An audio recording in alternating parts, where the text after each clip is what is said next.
Capricorn. Capricorn, ha? Aha! Capricorn. Seswertein ka. Capricorn ang zodiac sign mo.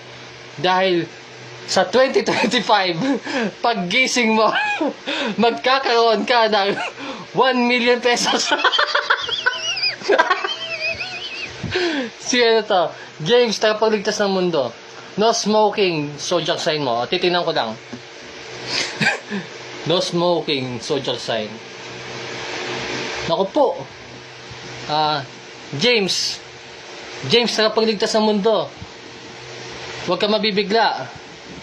Huwag ka mabibigla.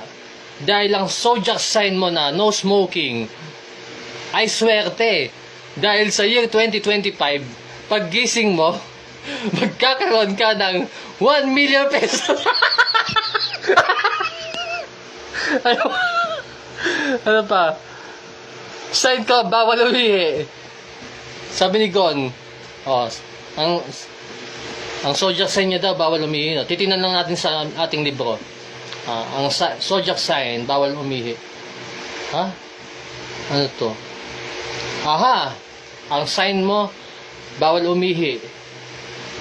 Swerte ka. Dahil ang zodiac sign mo na yan, na bawal umihi, ay seswertehin sa 2025. Dahil paggising mo, magkakaroon ka ng 1 million pesos.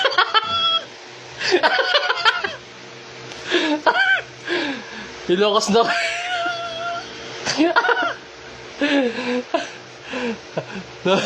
Basta na eksena ni Lebron sa Squid Game.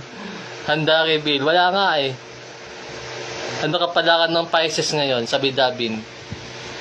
Ang kapalakan ng Pisces ngayon. Titingnan ko lang sa libro Kapalakan ng Pisces. Wow! Grabe! Congratulations! Dahil Dabin, congrats Dabin, dahil ang Pisces ay swerte sa year 2025. Dahil paggising mo, magkakaroon ka ng 1 million pesos. Sa Lagobang, boss. Sa Lagobang, sabi